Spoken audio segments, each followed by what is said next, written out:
नाम सुन के फ्लावर समझे क्या? फ्लावर नहीं, फायर है।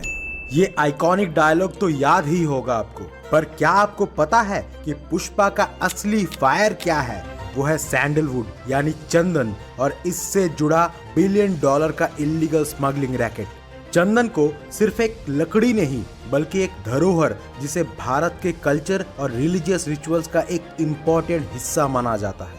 लेकिन क्यों? ऐसा क्या खास बात है इसमें कि इंडियन सैंडलवुड दुनिया में इतना रेयर और वैल्यूएबल है? और कैसे ये $1 बिलियन का स्मगलिंग रैकेट बन गया, जिसमें वीरप्पन जैसे इनफेमस स्मगलर ने सालों तक चंदन की जंगलों से खून की नदियां बहाई? जानेंगे आज की इस वीडियो में। नमस्कार दोस्तों, मैं हूँ रजत आपके साथ। So without any further ado, let's find out the truth.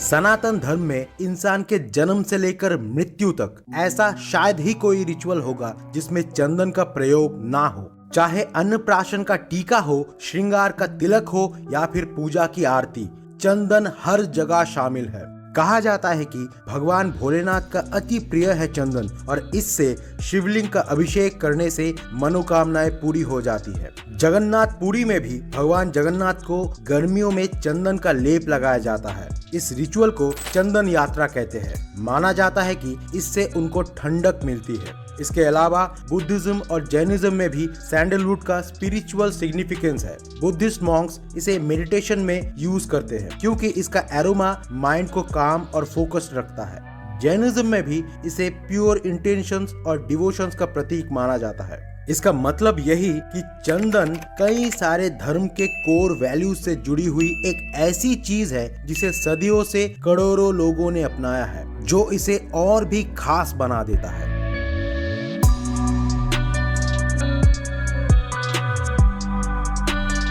अब बात करें इसकी रेयरिटी की, तो दुनिया के कई हिस्सों में सैंडलवुड मिलता है, जैसे ऑस्ट्रेलिया, इंडोनेशिया, हवाई और पैसिफिक आइलैंड्स। लेकिन इंडियन सैंडलवुड यानी सैंटलम एल्बम दुनिया का सबसे एरोमेटिक और हाई क्वालिटी सैंडलवुड वैरायटीज में से एक है। तमिलनाडु, केरला, कर्नाटका और आंध्र प्रदेश का एक वास्ट रीजन में इंडियन रेड सैंडलवुड का घना जंगल पाया जाता है। इसका एरोमा अनपैरेलल्ड है। इस सैंडलवुड ऑयल में हाई कंसंट्रेशन ऑफ सैंटलॉल की प्रेजेंस इसके फ्रेग्रेंस को ना सिर्फ लॉन्ग लास्टिंग बनाती है बल्कि इसमें मेडिसिनल प्रॉपर्टीज भी ऐड करती है। आयुर्वेद में इसे स्किन डिजीज, मेंटल रिलैक्सेशन और एंटीसेप्टिक प्रॉपर्टीज के लिए यूज किया जाता है।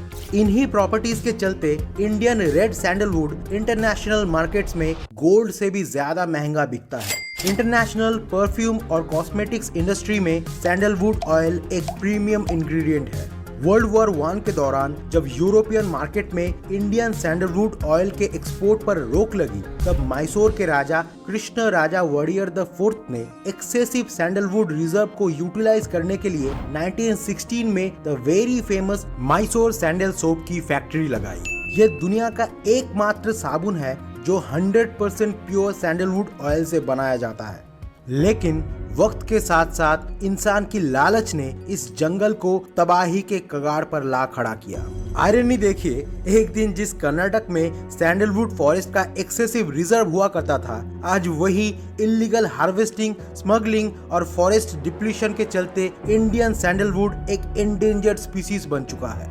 ये फॉरेस्ट की रीजेनरेशन बहुत ही मुश्किल है, इसलिए क्योंकि एक मैच्योर रेड सैंडलवुड का पेड़ बन के तैयार होने में 30 से 40 साल तक लग जाता है, वो भी फेवरेबल क्लाइमेटिक कंडीशंस में ही, which means very low production yield. मतलब एक बार अगर जंगल कट गया तो मानो एक तरह से खत्म, which makes it even more rare.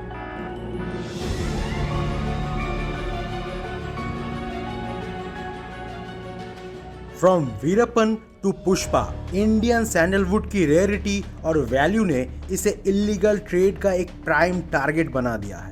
Pushpa movie का जो रेड सैंडलवुड स्मगलिंग का कॉन्सेप्ट है, वो असली इंसिडेंट्स पे ही बेस्ड है। सैंडलवुड स्मगलिंग की दुनिया का असली किंग था वीरप्पन।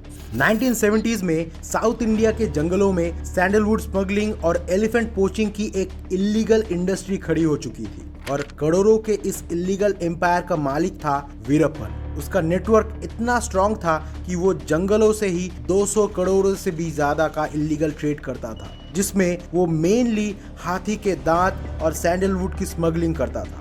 उसके इस इलीगल बिजनेस में अगर कोई भी बाधा डालने की कोशिश करता तो उसे खत्म कर देने में वीरप्पन बिल्कुल नहीं झिझकता था। उसके कहने पर करीब 150 से भी ज्यादा पुलिस और फॉरेस्ट ऑफिशियल्स को मार दिया गया था। उसका टेरर इतना बढ़ गया था कि गवर्नमेंट्स को जॉइंट टास्क फोर्स बनानी पड़ी। 2004 में एक एनकाउंटर ऑपरेशन के दौरान वीरप्पन को मारा गया, लेकिन स्मगलिंग का ये सिलसिला उसके बाद भी चलता ही गया। पुष्पा मूवी ने इसी रियलिटी को ड्रामेटिक स्टाइल में दिखाया कि एक आम आदमी कैसे स्मगलिंग एम्पायर का किंग बनता है। जब भी कोई इंसान हथियार उठा लेता है तो उसके दो रीजंस हो सकते हैं। पहला है एक्सट्रीम पॉवर्टी और दूसरा है ग्रीड यानी लालच, या तो पैसे का नहीं तो पावर का। गांधी जी का एक बड़ा फेमस कोट है, The earth has enough resources to meet the needs of all, but not enough to satisfy the greed of even one person. इस वीडियो को बनाने का मकसद वीरप्पन के क्राइम को हाईलाइट करना बिल्कुल भी नहीं है, बल्कि इस साइकोलॉजी को समझाना कि सिर्फ लालच की वजह से ही ना जाने कितनों ने जाने गंवाई है। वो चाहे स्मगलर्स हो, चाहे गवर्नमेंट ऑफिशियल्स हो, या कुछ भी ना बोल पाने वाला जंगल का एक हाथी हो। इसी वजह से हमारे देश की धरोहर आज खत्म होने को आ